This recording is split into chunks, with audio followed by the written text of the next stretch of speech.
ओम शांति। कर्म तो करना ही है, पर उसमें योग शामिल होना जरूरी है ना।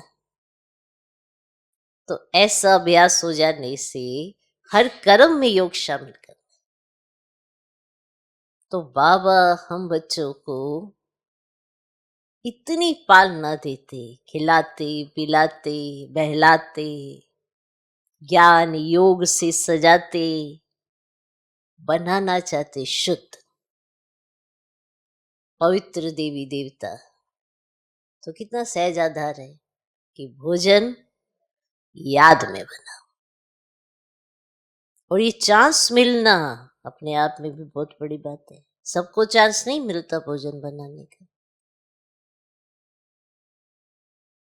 पहले ये देखा जाता था इसका योग है, ये याद में रहता है, तो उसको जिम्मेवारी दी जाती थी भोजन बनाना। आज भी भोजन वही बना सकता है ना जो ब्राह्मण है। और ब्राह्मणों के हाथों से भोजन स्वीकार करते क्योंकि वो याद में रहते हैं। तो अगर जो याद में रहकर नहीं बनाता तो अपने सिर पर बोझा चढ़ाता, दूसरे की बुद्धि को शुद्ध नहीं करता। तो अगर हृदय परिवर्तित करना है तो भोजन याद में बनाओ।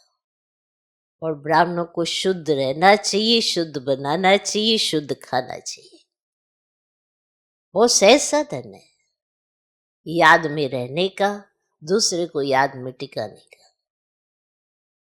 जो याद में बना भोजन आप देखना, कभी आप कुछ ज्यादा नहीं करते, बस याद में बने, सबको बहुत अच्छा लगता।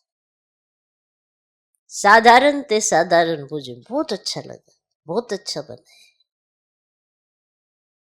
अच्छा लगता क्योंकि याद में है। तो कितना सहज साधन है याद में रहने का। कईयों को बहुत डिफिकल्टी आती, भोजन बनाओ, ये करो वो करो।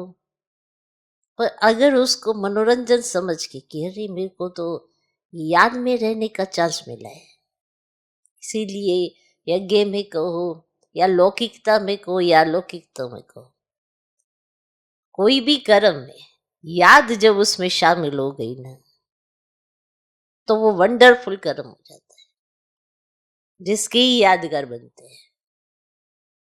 यादगार क्यों बने हैं? क्योंकि याद में है।